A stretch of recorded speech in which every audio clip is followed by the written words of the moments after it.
This week on the Sports Initiative podcast, I sit down with Professor at York University, Joe Baker. He discusses his work in talent identification and its groundings in an academic sense, the challenges of talent ID in a practical setting, as well as his new book, The Tyranny of Talent. As always, if you enjoy this podcast, please make sure you share it with friends and family. I hope you enjoy.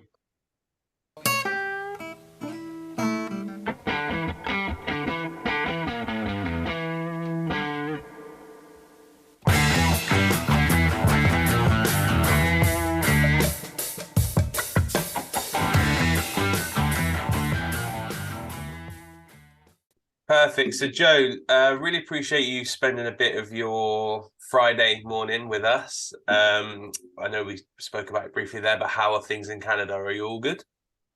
Yeah, things are great these days. The weather is turning around and we're emerging slowly from winter, which is always a positive thing in Canada. So it's yeah, now I've got Friday morning talking sports, so everything is good. Perfect. So, I came across your work, if you like, actually via a colleague of mine who mentioned, kind of tweeted out how interesting and stuff your book was, and then I guess I've done a little bit of due diligence in the background as to you as a practitioner and stuff, and I thought this would be a really insightful and interesting conversation, one for me, and then hopefully for anyone listening as well. But for anyone that doesn't know you, do you want to give, I guess, a whistle-stop tour in terms of who you are, what you do, and then I guess a brief summary of how you've got to that point? Sure. I'm a professor at York University in Toronto, not the one in the UK. And my research focuses on athlete development. That's a big umbrella, but anything that falls under athlete development, not just young athletes, not just professional athletes, but anything that we can do to help understand that whole process of how we can use sport to help understand development of us as individuals, as humans, as a species. All of that falls under our umbrella. So we look at young athlete development, how we can optimize that, how we can improve it, the risks associated with different types of approaches, but all the way up to how can we use sport to help us understand what older adults are capable of, because some of the greatest sporting accomplishments we're seeing at the moment are in the older age groups where we don't necessarily expect those amazing performances. So that's, we look at everything under that umbrella. The latest book that I wrote was called The Tyranny of Talent, and that one focuses on the issue of talent because that seems to be on a lot of people's minds these days. Talent identification, how do we stream it into appropriate environments, how do we maximize potential, all of that kind of stuff. Yeah, perfect. We'll definitely come on to that because I think that I've read a few articles through synopsis on the book itself, and I think that some interesting stuff and also some, I guess, useful challenges for the industry to actually decide on whether current approaches are best placed or what best practice might look like. I guess from a personal perspective, why did this field resonate with you? What interested you? Could you just describe that to us? Well, that's a deep one. Yeah, for me, I think, and it's affected the way that I think about sport as an activity. It was a life-changing activity for me. Like I didn't do sport when I was young. It wasn't until I was in my mid adolescence that I got into sport in a serious way, and it changed my life, like to put it bluntly. And so it's always been that empowering type of activity for me. And then later on in my journey, I got into more competitive, high performance sport as a triathlete. And I think the question of what are we capable of, that was always one that I was interested in, even before the sport days, like trying to understand why some people are successful and others aren't. That's always been a question I've been interested in. And so sport is one of these perfect sort of environments for looking at those things. We've got performance that is highly measurable. We've got people that are highly motivated. We've got training that can be easily tracked. And so for somebody interested in finding out, what are humans capable of? What am I capable of? There's no better context than sport.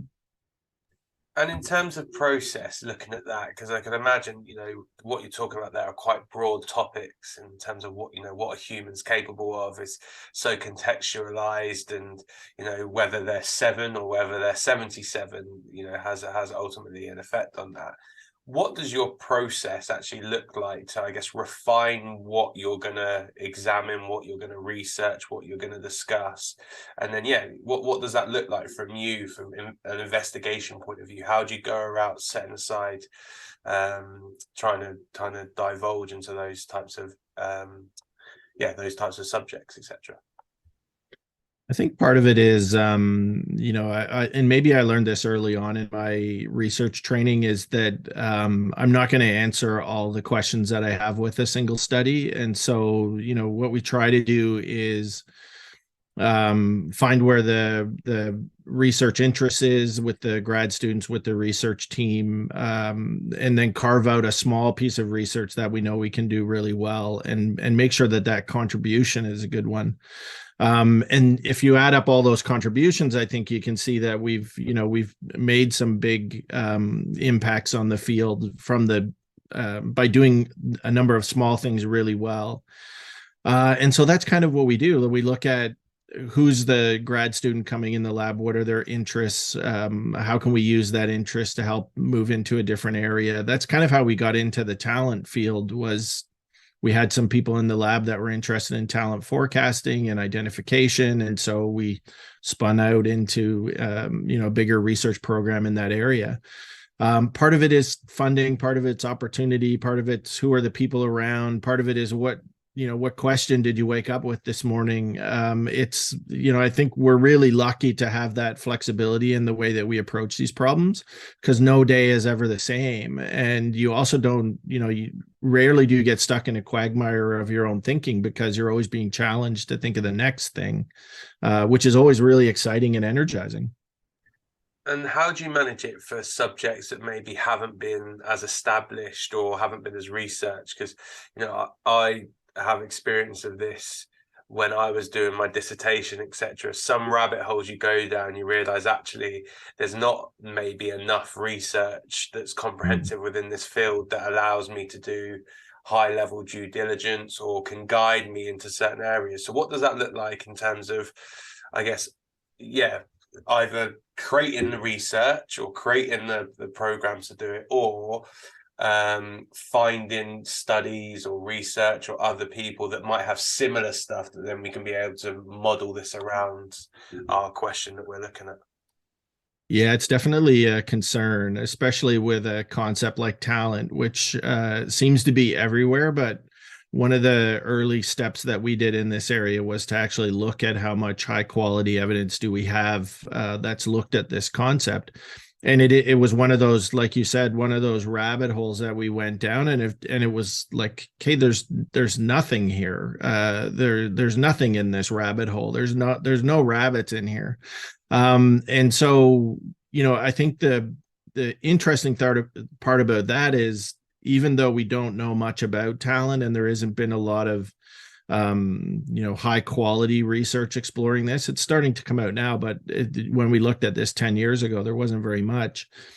Coaches still have to make decisions about athletes in the absence of that evidence. And so it's not enough to just sort of say, well, we can't help you, because I think that's a bit of a cop out with coaches. You've got to use the limited information that you have to make some kind of recommendation or suggestion to them while you await the latest evidence that might, help you refine that conclusion or change your mind about something. It's not enough just to say, well, don't do it, because the sports system is set up in a way that they have to do it. And so how do you help coaches with those kinds of questions? And this will probably be the last question before we go on to that talent piece. But is, how do you go around challenging coaches around their biases? Because obviously you'll have research sitting behind you, or now you've got more research in this space, and confirmation bias, I think, is something that we're all increasingly aware of, and you'll have it in your research of going, actually, I need to answer the question, not what I think the answer is going to be. Coaches will have it regarding player scoring or gradings or anything like that. So how do you go around actually challenging confirmation bias within this space, so that, you know, coaches are actually assessing talent, whatever that is, in the right way? I think we've been lucky in the research that we've been doing, because at the same time that we were doing this sort of broad examination of the how much information do we have, what do we actually know, we were doing a parallel research program looking at assessments of accuracy in selection and the the potential efficacy of prediction and forecasting. And so, when we have these conversations with coaches, we go in with the perspective that we're just one voice in the room, where we represent the scientific community, but there's other voices that are equally or maybe even more important. And so we put the coaches in that conversation by saying, hey, we're here to have a discussion. I'm going to come at it from this perspective. You tell me what yours is.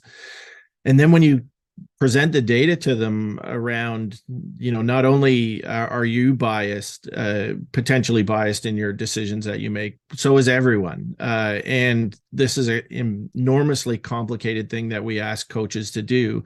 And by the way, nobody's very good at it. And so when you present them with that data, that you make it an opportunity as opposed to a threat. And, you present it in a way that frames it as, how do we get a little bit better? Because that's probably the window of improvement that we're looking at. Nobody's going to solve this thing. If it was easily solvable, professional sports throwing tens of millions of dollars every year at it, they would have figured it out by now. But can we get a little bit better in the way that we measure things, in the way that we think about things, in the way that we treat our athletes? You can see them start to engage with that. And those kinds of improvements, I think, are what we're looking for. Guess it's that marginal gains bit, right? If they can get a 0.5% better at assessing talent, that might allow them to compete better on the field. So I guess that's quite a nice piece to play back to them in terms of, actually, no one's good at it. And if you can get a little bit better at it, you'll see hopefully some positive outcomes at the back end. Yeah, absolutely.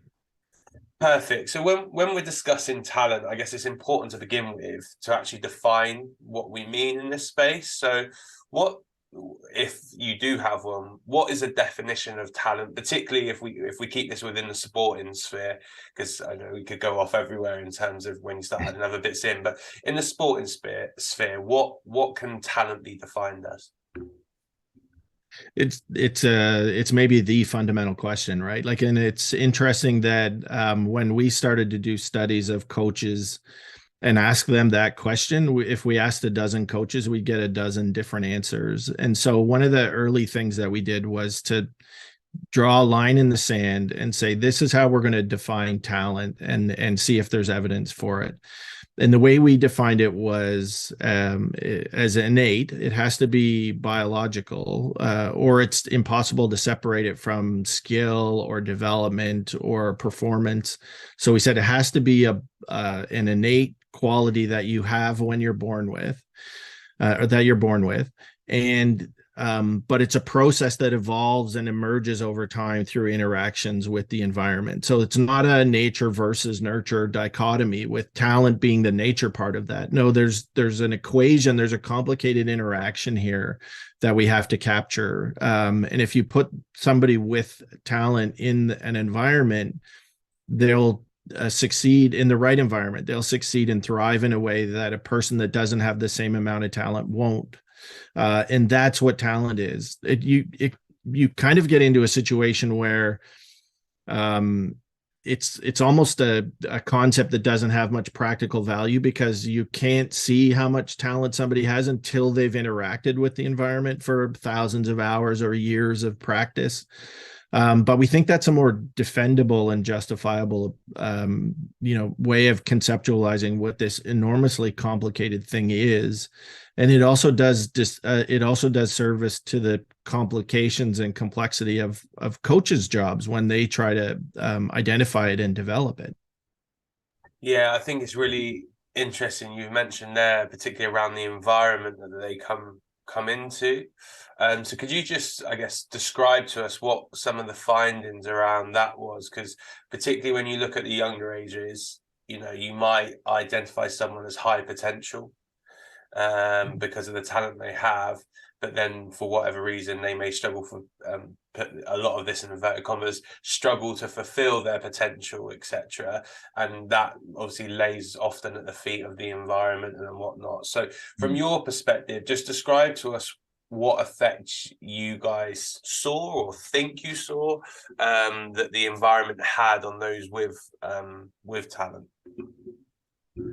We've looked at this in a number of different ways, and I think the big conclusion that we can take away from the environment stuff is anytime we make a decision or affect an athlete in a way that reduces their opportunities for development, whether that's to try a new sport they've never done before, or opportunities with high performance coaches to give them good feedback, or peers that are better that they could compete against, all of those kinds of things. Whenever we do that, we affect the long-term success of that person.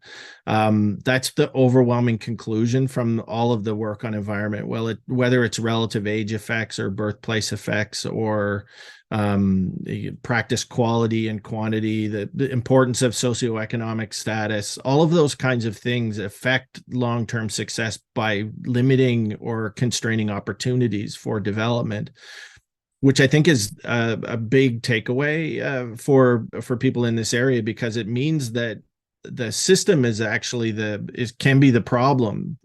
Even though we set these systems up as being ways of providing optimal environments for athletes, in a lot of situations they actually work the opposite way by constraining opportunities for development. We calculated the odds of athletes making it in a number of professional sports, and one of the worst is in the NBA. For a pre-high school or secondary school kid to make it to the NBA is about 1 in 70,000 odds, which is not a problem if you chose the right one out of the 70,000 pre-high school kids. But we know that we probably don't. And if anything, the accuracy rates, if we wait until late in development, if we wait until the end of secondary school or the beginning of university, our predictions are really poor. So why would we think that they would ever be any better the further away we get from that outcome that we're trying to understand? And so for us, we try to get people to move away from focusing on the identification of talent early on, and design environments where more of your athletes are going to be set up to be optimized, or to be in an environment that's going to be the best environment for their development, as opposed to thinking you can identify the 1 or 2 diamonds in the rough. You're probably not. And if anything, you're probably, by doing that, you're compromising the developmental environment for the other athletes in your care. So I guess the challenge that will be with that, and I'm talking probably about this from more a UK stance, and I know obviously fill in the US and Canada how this fills in. There'll be a certain level of coach that provides, again, without colors, better or worse environments for people to be in. So I, over here in the UK, I've obviously been a coach. I've also been in the recruitment department trying to deal with this minefield in particular. And one of the things when you walk around, you might see coaches that scream and shout and stuff, and you're like, I'm not sure I'd want me or my kid to be involved in that environment.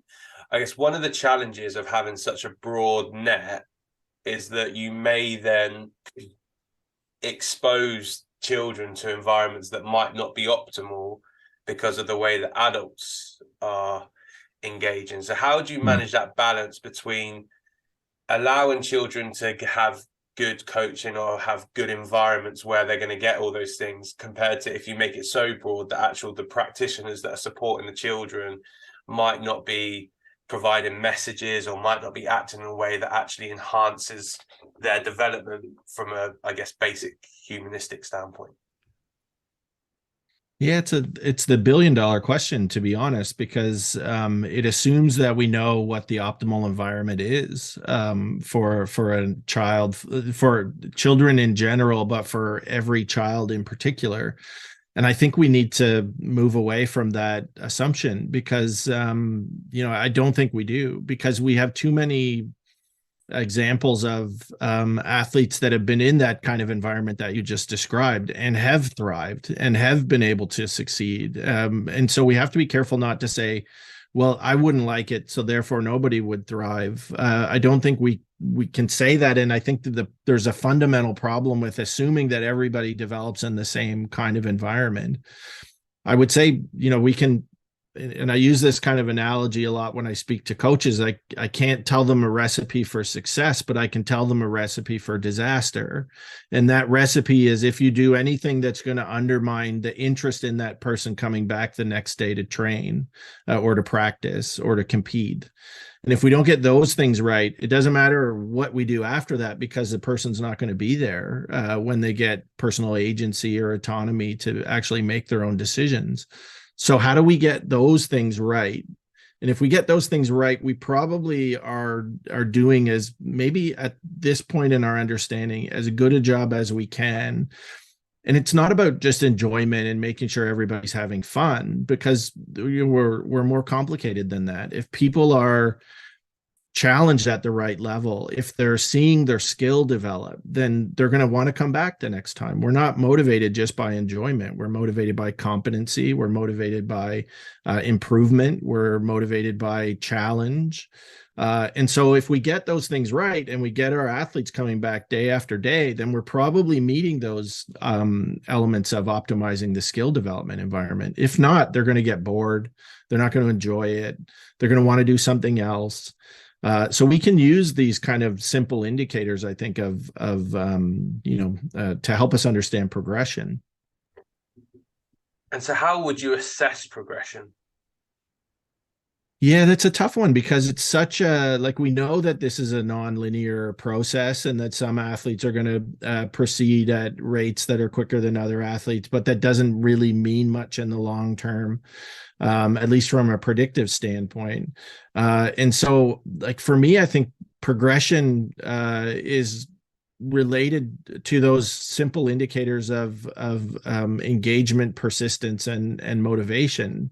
If we see those things, if we see demonstrations of those kinds of behaviors, then I would say we're probably getting the right elements of progression, because the data on time on task and skill development means, it's very clear that if we can keep people with their time on task, that keep them practicing, the skill development will improve. And so how do we not mess up that fundamental relationship? And so when we're the time on task bit, I think it's an interesting one, because again, I've spoken to some coaches that have kind of dual athletes or dual sport athletes. Traditionally in the UK, I would say that probably isn't as much. You probably have a main sport that you'll play to a high level, and then you'll probably play some school sports in and around that. But we're different to the US or Canada in terms of, they might have a hockey season, then soccer, or football, then baseball. Whereas over here, it's like football for 9 months, or soccer for 9 months of the year. And then you might do a little bit of cricket in between with the school and stuff. So when we're talking about that time on task, how much does the multi-sport dual athlete strand come into this, and how much of it is an early specialization piece of practicing skills that are specific to that sport? Good question. I think we've done a lot of work on early specialization and the sort of risks of that type of behavior. But again, it's one of those rabbit holes where you go down and you find the evidence down there is not quite as robust and conclusive as you thought. So we're pretty careful to not say, hey, specialization's the villain in this story of athlete development, because there's too many examples of athletes that have achieved superstardom from a specialized perspective. I think what we're trying to argue is we've got to be a bit more nuanced, and maybe we need to start with an understanding of what children need in their development first. And so, if our broad long-term athlete development model says that we want to have a broad exposure to movement when they're young, but all they want to do is play football, well, how do we ensure that they get that movement experience in football so that it doesn't set them up for injury later on? It doesn't compromise long-term, physical development.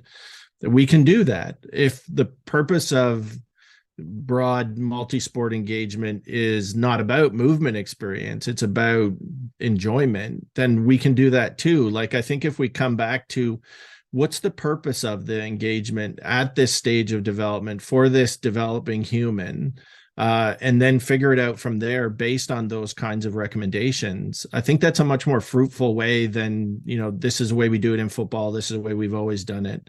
I think we can definitely do better than that. And what's interesting of what I hear you kind of repeat here a little bit is around that at times, and I've probably read this, you can feel like it's all or nothing in terms of how people have opinions on it. So it's like you either have to be constraints-led approach or your skill development, or you have to be early specialization, or you have to be multi-sport. And it's like there's no ground for sitting in between the two. You have to either pick one and then you kind of die on that hill. But it seems like, I guess, from some of the research you've done and maybe some of the writing you've done, and please correct me if I'm wrong, but actually there is discussion of nuance around what does this individual present, and actually can we contextualize their environment, their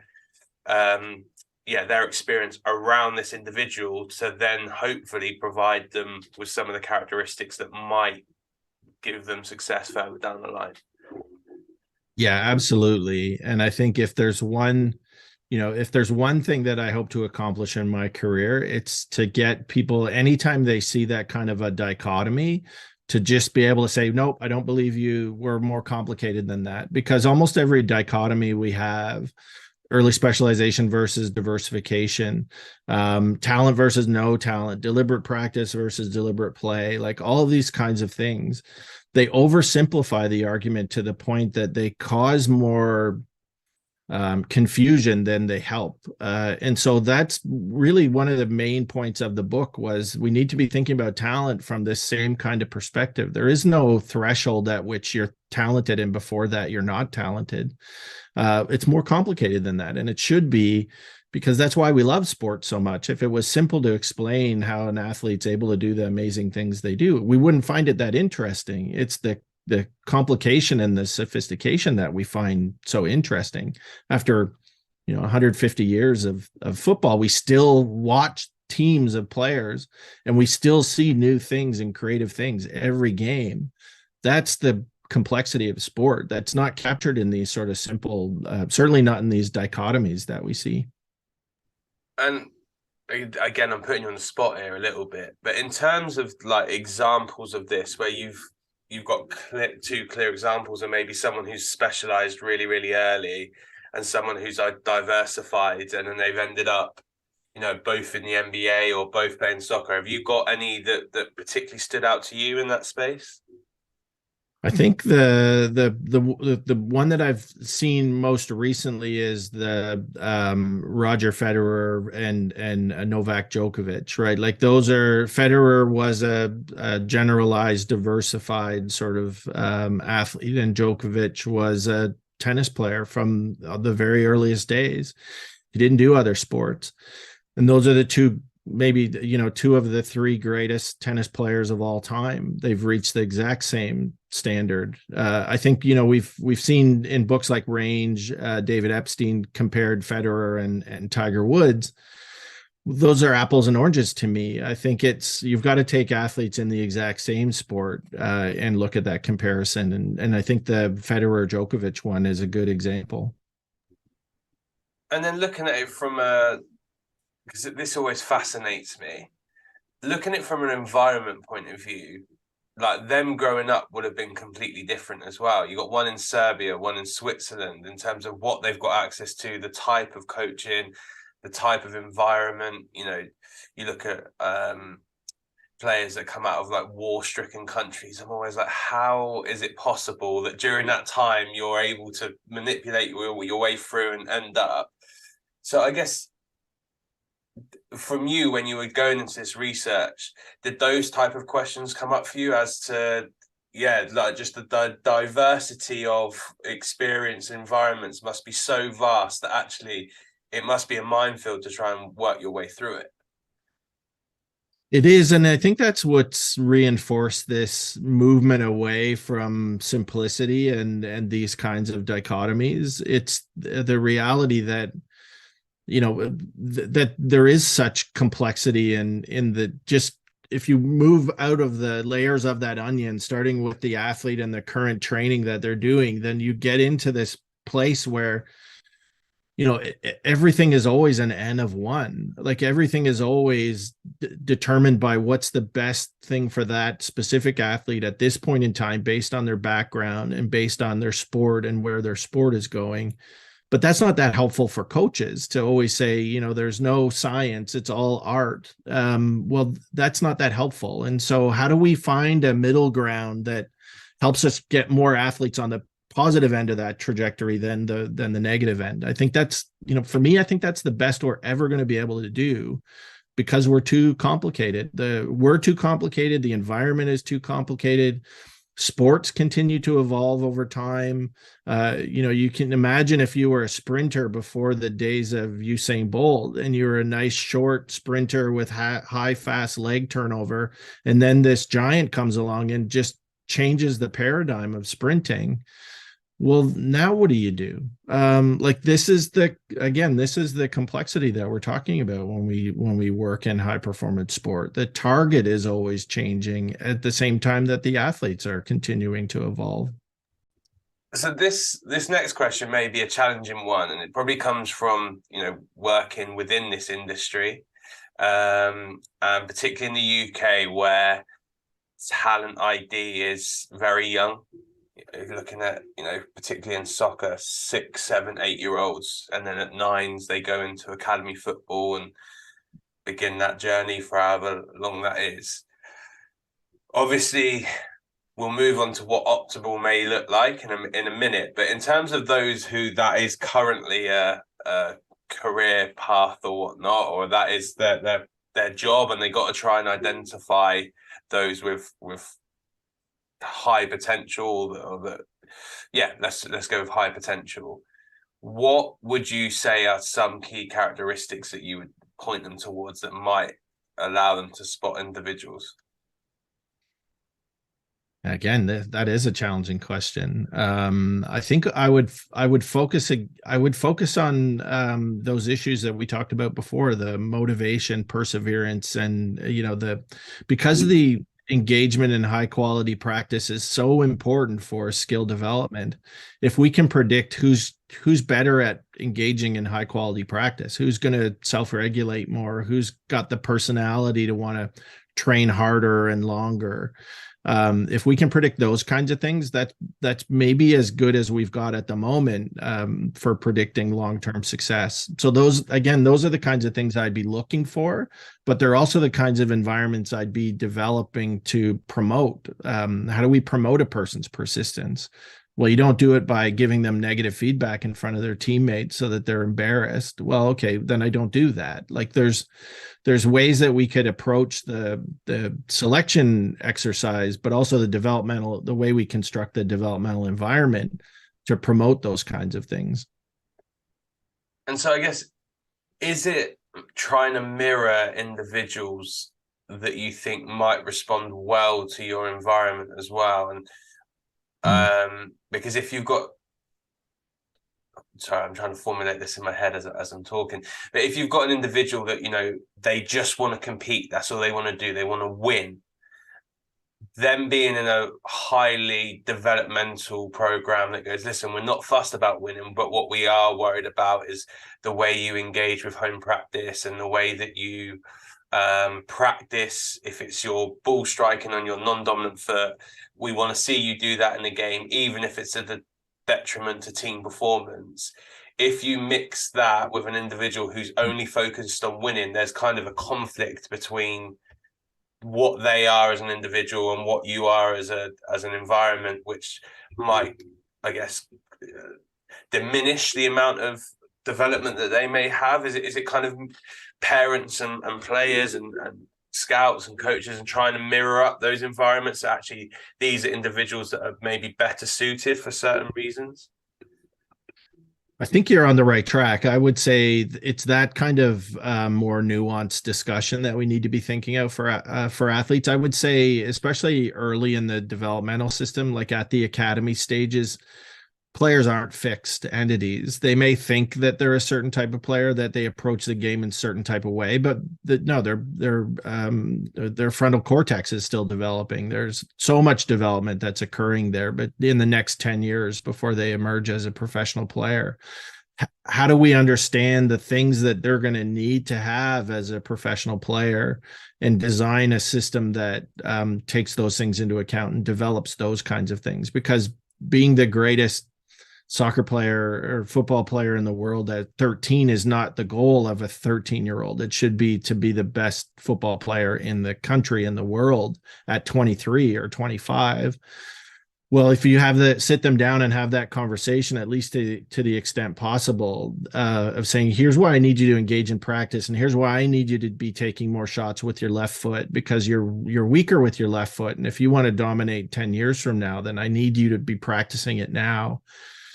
There's a time at which you can have those kinds of conversations with athletes. Certainly, I don't know that you could have them prior to adolescence. I think the brain development and all the neuropsychology stuff would say that we don't see that kind of reasoning in kids. We start to see it in adolescents. When it happens, you can make the athlete your agent for change by getting them on board and convincing them on the strategy. It doesn't need to be parents. It doesn't need to be all driven by the coach. You can actually, if you can, you convince the athlete to take that on. Makes a coach's job so much easier. But there's a sweet spot at which you can actually have that conversation. How does it change between at the top end, so that we're talking about performance center, the developmental pathway? Because in terms of obviously talent ID with the younger ones, they're far away from their goal, but those challenges still exist in the performance space. Teams still spend hundreds of $millions on a pitcher that then goes on to struggle, or a point guard who's meant to make their team all of a sudden breaks their team. And we see it year on year, the draft system where someone's meant to be the next best thing, and then 4 years later they're out of the NBA altogether and are trying to find an alternative career. So how does it look? How is it different between the performance aspect at the top end to the development phase? What are the differences in that space? It's interesting that you raised the question, because at the moment we're developing a research program that looks at the same kinds of questions at the professional level. Like, is part of the reason why we see athletes that are busts in the draft, because we don't actually look at them as developable athletes. We look at them as commodities that are fully realized. But people that work in professional sport know that there's still a lot of development that needs to happen. There's things that early athletes need that later athletes don't need, and it is the system providing those kinds of things. So you can take the same approach. What does the person need in order to be able to thrive in that environment? What are the developmental, like, they're humans after all. We should be able to predict what kinds of things they want, because they want the same things that other humans want: social connection, competency, opportunities, those kinds of things. And so how do we design an environment that provides those at every level going through, and not assuming that we get to a place where those needs stop? That might be why we have lack of success at the professional level. So we try to promote the same kind of, it's a broad approach. It's a general approach, but let's start with the basic needs that this person has as a human. And if we meet those, then we can think about performance and skill development needs. Okay, we've met those. And then we move on to other needs that they might have: long-term health, transition out of sport, all of those kinds of things. Just the target changes, but the approach is generally the same. What do they need? Is it providing it? Can we provide it? And why aren't we providing it?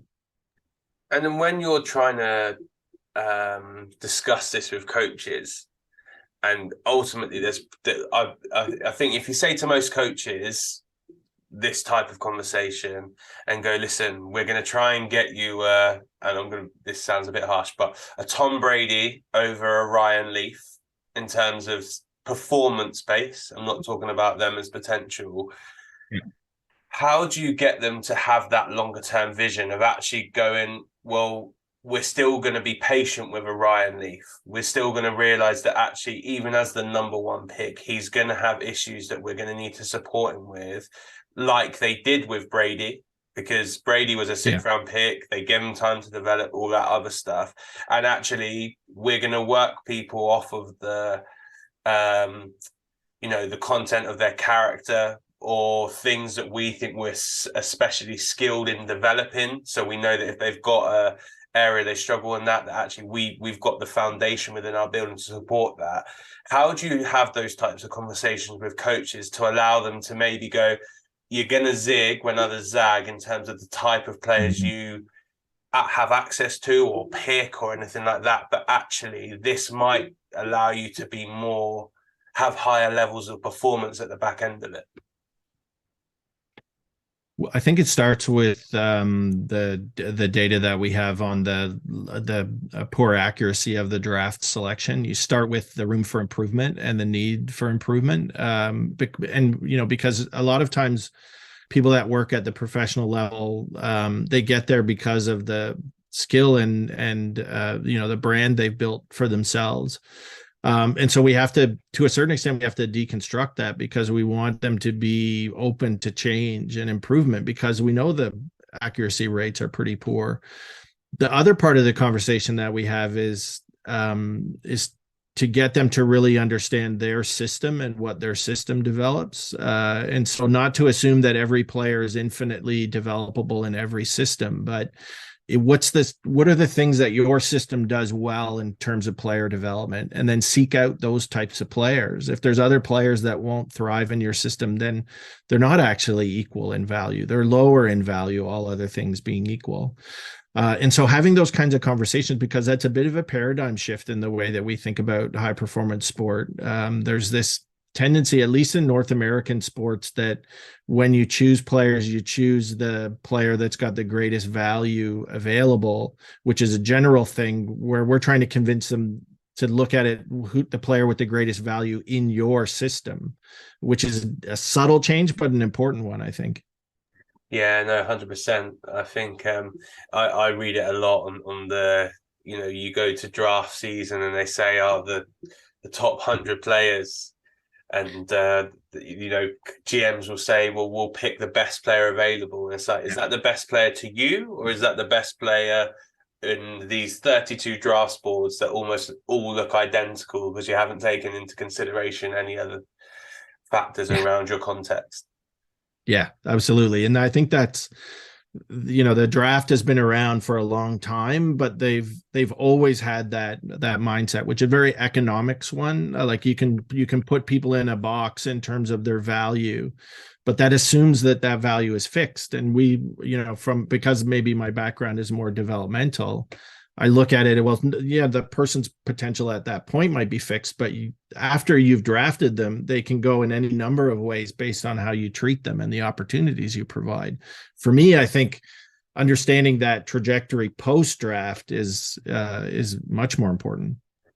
And when you talk about the inaccuracy of drafting in that space, and you mentioned the data, is there any particular data points that stand out to you to how challenging that type of selection process is? I think there's a couple things there. Like, we know that draft selection process is, again, one of these processes that people on the outside look at and think it's just a simple sort of linear relationship, but it isn't. We know that the draft, for example, goes through phases. The NBA is different because it only has 2 rounds, but in these multi-round drafts, the players they choose in the first 2 rounds, the strategy they use there is different than the ones they'll choose in the middle and the ones they'll choose at the end. It isn't a linear process in any stretch of the imagination. They're the first 2 rounds, the accuracy rate's much higher than it is in the middle, and then there's a little bump in accuracy later in the draft. So for us, it's those kinds of things that force us to look at this from a more complicated way. I think there's, general conclusions about how poor the drafts are, that Major League Baseball is worse than the NBA, for example. But that makes sense because Major League Baseball drafts people not to go into the major leagues. They draft them to go into the development system. They have a whole separate phase of development that's what they're drafting for. Whereas the NBA is drafting people who can play in the NBA next season. So again, we look at these things as if they're equal, but they're not. And this probably brings us quite nicely to my next thing. So, and it's going to be very, very challenging because I don't think you're going to get a clean slate. But if you were to have a clean slate that allowed the optimization of talent development all the way through to the pro ranks, etc., what would that look like from, I guess, your opinion / the research that you guys have done? What would that space look like to help the most number of high potential people make it through in some capacity? I'm going to cop out and say it's impossible to know. But what I will say is some of the things that we're doing right now is trying to quantify the depth of the need in the system in order to develop that one person, because we have a tendency to look at that one person with a gold medal or a championship win and assume that we just need to figure out what their development process was. And I think it undermines what the real important thing is about what does the system need to look like. So for that one person to emerge, if we go back to the NBA example from earlier, how many of those 69,999 people that didn't make it to the NBA, how many of those people are absolutely necessary for the one person who does? What do they need to look like? What skill development do they need to do they need to have? And it started with this discussion that we had with some professional sports that we probably don't want to get that good at talent identification, particularly early on, because if I could tell you when you're 9, you know what, you're never going to the Premier League. Why would you keep playing football at the level that I need you to for every player that is going to the Premier League? They need you to play against, they need you to strive against, they need you to be almost as good as them so that they put in more time on task. I don't think we have a real good understanding of that, that level of, elements in the system in order for it to function, not just effectively, but efficiently, which for a lot of sports is a bigger question.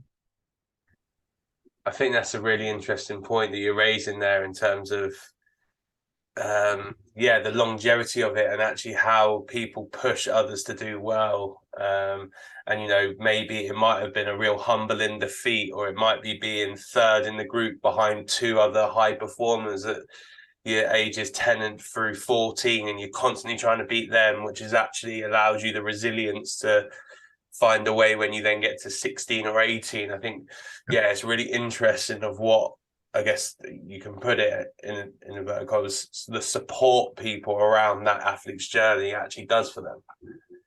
Mm-hmm. Yeah, the athletes are part of it, but we're looking at it more as a development ecosystem, because I think the athletes, coaches, parents, but officials, administrators, the people that are fundraising for the teams, like all of those people have ownership, at least to a certain extent, over the success that the system has, but they're essentially if they're recognized at all, they're underappreciated for sure. And then what's next for you along this journey? As you said, the book's come out, and I think it's done really well from all the bits that I've read on it, and it's resonated with a lot of people. What does the next step look like? What does the next evolution of this look like? Yeah, what type of area are you looking into moving forward? Well, the good thing about the book was I laid enough problems down that I'm never going to have to retire anytime soon. So I think that's now that I've sort of laid out this broad foundation of the problems, I think I owe it to the field and to my colleagues to try to figure out how do we move forward and how do we try to solve some of these things. The projects that we're working on at the moment are with that in mind. More complicated modeling, better approaches to long-term athlete development, better assessments of environments, all these kinds of questions that you've raised today. How do we know what's an optimal environment? Well, okay, that's a good question. Let's try to figure it out. How do we measure persistence and motivation and passion early in the development system? Yep, we're trying to figure that out as well. So it's all of those kinds of things, which again, they're big challenges there, and there's a reason why the field hasn't sort of tackled some of these issues before. But I think because of the interest we're seeing in this area, the relevance that it has for coaches, the way that we've been able to engage with coaches and other stakeholders, I think the time is ripe, and it's really exciting to be doing some of the work that we're doing right now. Perfect. And before I ask you the last question, which I ask for everyone, where can people find the book? Refresh everyone of the name of it, all of that type of stuff, if they're interested in this topic. Yeah, so the book is called The Tyranny of Talent: How It Limits and Compels Athlete Achievement and Why You Should Ignore It. And at the moment, it's only available on Amazon, but the audiobook is coming out this summer. I just have to find the time to finish up the audio recording. And my research program, you can find me at www.yorku.ca/BakerJ. Or you can find me on Twitter at BakerJYorkU. And anybody that wants to continue this conversation, I'm always happy to talk about anything to do with sport, especially coaches that have unique problems. That's kind of what we're here for. Perfect. And so the last question for me, which is, if I was to speak to any, I guess, the postgrads that have worked with, or anyone who works in your faculty, etc., or you've worked with in this space, how would you want them to describe you in 3 words, and why? Oh boy. Passionate, humble, and unassuming, I think would be the 3 that I would go for. Perfect. Listen, Joe, really appreciate your time. Thank you so much for that. I'm sure you'll have a lot of people getting in contact to carry on this conversation, and hopefully, we can stay in contact regarding your future work. Yeah, that'd be great. Thanks, Michael. I had a lot of fun today.